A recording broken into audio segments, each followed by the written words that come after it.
The Industry Growth Fund has opened. So there it is there.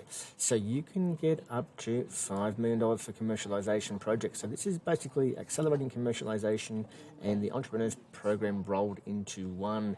So let's have a look at this. So what we notice now is that we can do $50,000 grants to $250 for early stage commercialisation projects and $100 grand to $5 million for commercialisation and growth projects. Important to note that this doesn't open until next year, I would say early next year. So you can start your application, but you can't get this funding just yet. So let's have a look at what this entails. So what we note here is the National Fund priority areas. So let's have a look at what they're funding first. So if you Google National Reconstruction Fund priority areas, this is what you get, these areas here. So we've got renewables, low emissions, medical science, transport, ag and forestry, fisheries, it's basically mining here, defence, and then enabling that sort of to capture any other technology that doesn't exist, but it helps support those other ones. So you need to be in these priority areas if you want to get these commercialisation grants. If you're outside of that, you're going to find it very hard to be competitive against other applications. So other things to note is that you're going to need to have a very innovative product. So anything in the SaaS or software space is going to find it hard to be competitive unless you've got some very unique IP or access to something else that stops others from copying it. So that's why they're going to preference it. Anything with a hardware or medical device or with a patent is going to be something worth considering. And then they break it up into where you're going to be at. And they do that by technology readiness levels. So early stage commercialisation and commercialisation for growth. So what does the TRLs mean? So in essence, it means you need to have a prototype. And this was very similar to, for those that have done accelerating commercialisation, you want to have already accessed, say, something like the R&D tax incentive and done some research already and proven, not just have an idea. So they're basically eliminating these first two areas, TRL 1 and 2. This scale, I think, developed by NASA. So if you Google technology readiness levels, you'll find more of a definition of where you need to be at. This is from the DSTO, so Department of Defence. So proof of concept established. You've got to be here for that first part of funding, and then for the growth side of it to be in the TRL 4 and above. So basically, you need to have a proof of concept. How can we validate you've actually got something that has some sort of technology advantage? And then here you've got a bit more lab-based evidence. And the further you go down, the easier it's going to be to get funding, but you're obviously going to be asking for bigger funding. So they want you to progress from around here and then show where you're going to end up when you get to down here. So if you scroll along, you'll get further details of where you need to be, what you need to have done in order to be successful. So make sure you're well and truly into TRL 3. You haven't got a prototype, or you're not missing out. You don't have a prototype, and it's just an idea. Anyone with an idea, or hey, I've got a good idea for a product, or a software or a marketplace that hasn't been proven any sort of technology advancements, you're going to find it hard to compete against everyone else.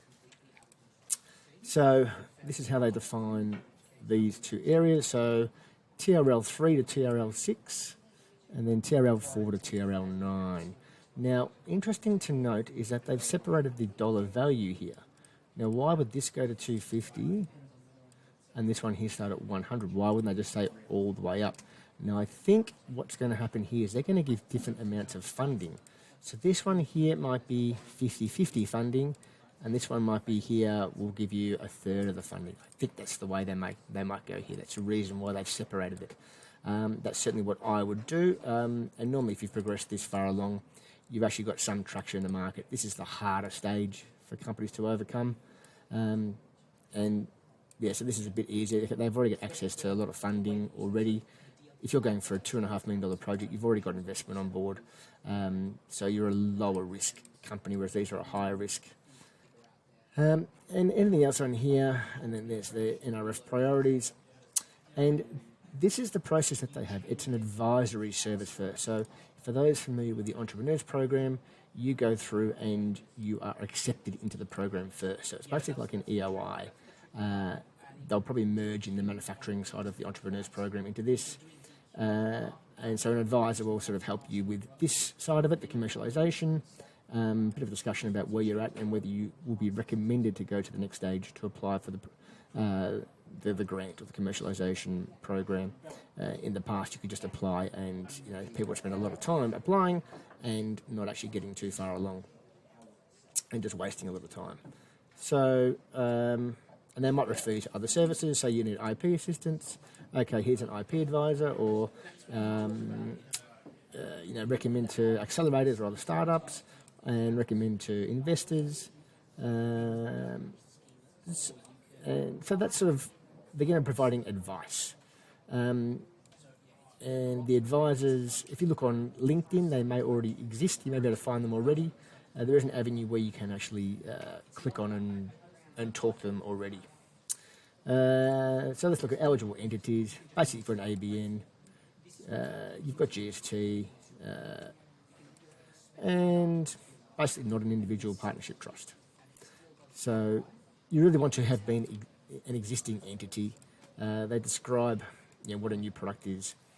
So you want to be very different to what is already on the market, and ideally there's no one else in Australia doing the same thing.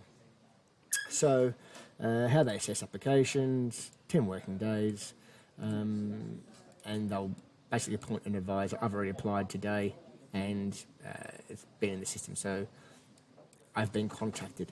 So if you hit the apply button, we end up with this page here. So I started this is on, what's the date today? The 29th. It's opened 2 days ago, and I'm already application number 128. So that means 128 applications have started already. So this is going to be a very competitive application process.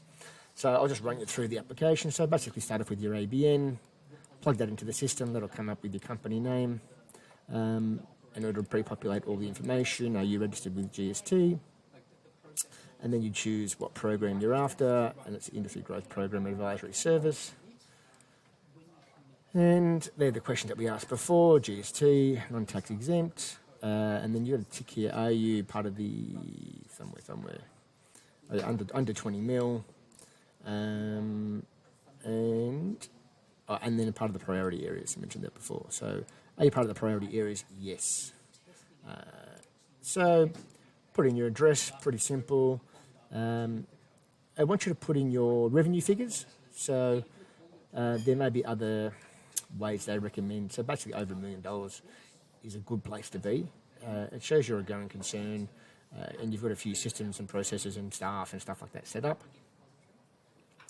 How many employees you've got, how many contractors, and then what the ANZAC division is.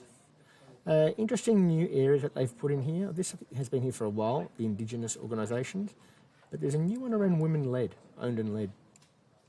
And then there's other section around, I think this was around being immigrants or from a cold environment, as in culturally or linguistically diverse. That's a new section I haven't seen in grants before. And, okay, so you've got 500 characters to tell you about your organisation, who you are. So that's described who we are. You want to have a website. There's your website. They want to click on it, make sure that you actually exist. You spend a bit of time developing something. Interesting here, you can actually put in links to YouTube videos to explain about the business. So I'd spend 5 minutes putting together a YouTube video or something, or just talking to the camera about what it is that your business does. And what advice or support do you want from the program? I just put in one word, but obviously expand that you want to commercialise, get money to help launch your product, that sort of thing. Put in your trading performance over the last 3 years.